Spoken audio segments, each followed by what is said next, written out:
Où que vous soyez à travers le monde, bienvenue sur votre chaîne préférée Akhbar el-Bled.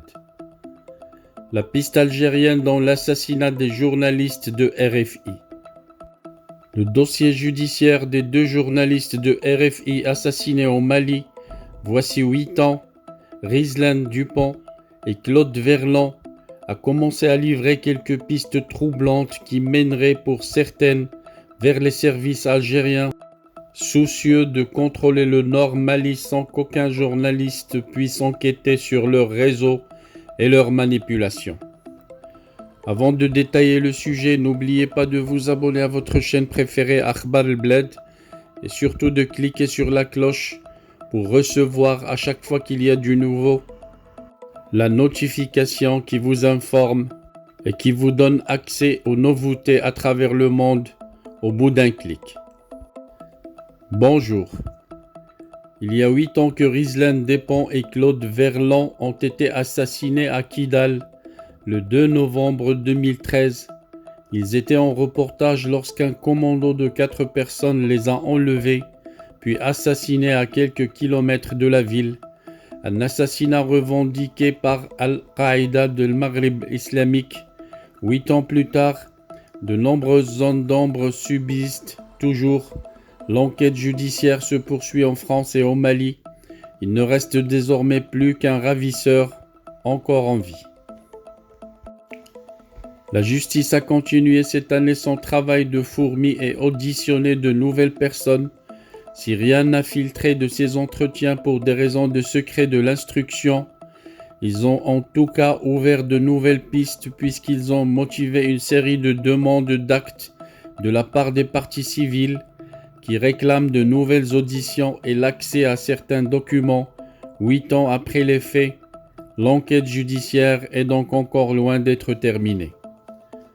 Selon un document signé des juges en décembre 2017, explique le journaliste français de l'Express, Laurent Léger, dans une enquête fort instructive, les investigations judiciaires ont permis de cibler 6 suspects, qu'il s'agisse de 4 membres du commando ayant enlevé et exécuté les 2 Français en reportage à Kidal ou des 2 possibles commanditaires. Le premier commanditaire serait Abdelkrim le Touareg, un émir lié à Al-Qaïda au Maghreb islamique, neutralisé depuis par la DGSE, c'est-à-dire abattu par un commando ou un drone. Le second serait le patron d'Ansar Din, Iyad al-Ghali, supérieur d'Abdelkrim le Touareg, dans les initiatives belliqueuses en janvier 2013 depuis Mopti au nord du Mali, furent à l'origine de l'intervention militaire française, dite Opération Serval, et dont on sait qu'il est protégé depuis toujours par certains clans au sein des services algériens. Le journal L'Express raconte comment un journaliste d'investigation malien qui reconnaissait bien Rizlan Dupont a été entendu le 4 octobre dernier par un juge français. Une de ses sources, explique-t-il, lui a récemment confié que quelqu'un dans le commando était en relation avec un officier malien. Une piste étayée, dit-il, par un contact ultérieur avec un ancien officier français. Autant de sources sérieuses qui évoquent toujours pour l'Express une conversation téléphonique entre un membre du commando, Bey Agbakbo, et l'ancien ministre de la Défense malien, devenu Premier ministre, Soumeïlo Boubey Maïga, qui aurait été intercepté par les Américains. Fait troublant, le Premier ministre malien dont l'influence grandit à Bamako passe pour un proche d'Alger.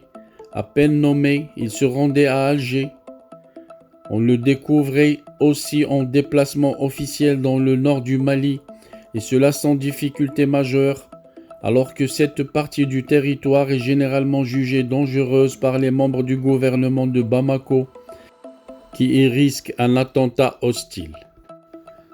Notons aussi que Ag Ghali, mis en cause dans l'assassinat des 2 journalistes, a toujours été en contact étroit avec les services algériens, au point qu'il semble bien d'après des sources sérieuses, que ce chef terroriste a pu échapper aux forces françaises en 2013 grâce à une intervention d'Alger auprès de Paris, un épisode dont personne ne parle volontiers. Le journaliste Seddiq Abba écrivait récemment dans Le Monde Afrique: c'est un geste de courtoisie diplomatique et militaire dont on se souviendra longtemps au ministère français de la Défense en 2014, alors qu'il avait Taïd Agrali, chef du mouvement djihadiste malien Ansar Din, à portée de fusil.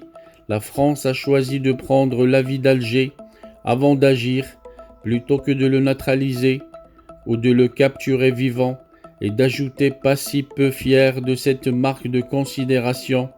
Les Algériens envoient à Paris un message aussi clair que l'eau de roche: ne vous occupez pas d'Iyad, nous en faisons notre affaire. Autant d'indications qui amènent à s'interroger sur le rôle dans l'assassinat des journalistes de l'ancien DRS, service algérien qui avait fait longtemps du Mali son carré où il régnait en maître.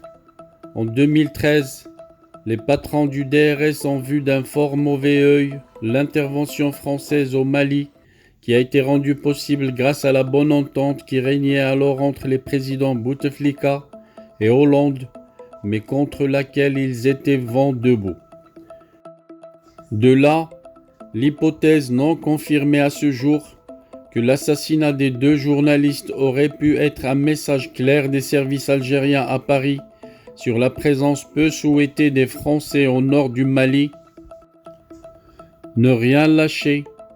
Voici ce que demandent Daniel Gonod, Laurence Lacour et Pierre-Yves Schneider, porte-parole de l'association Les Amis de Ghislaine Dupont et Claude Verlan, alors qu'on connaît désormais les identités des assassins au Mali de ces deux courageux journalistes.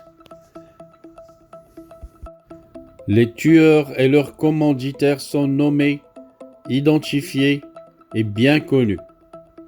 Le secret défense sera-t-il encore évoqué à l'avenir, ralentissant ou interdisant d'autres investigations? Ainsi soit-il, chacun comprendra que nos espoirs ne résident plus aujourd'hui dans les déclarations d'intention de tel ou tel responsable public, mais encore dans le travail des juges, des militants des droits humains et dans celui des journalistes, africains et français, qui peuvent encore enquêter, ne rien lâcher pour dire le vrai, mais aussi pour empêcher une suite inique, insupportable, à l'assassinat terroriste et barbare de deux grands reporters possiblement trop curieux.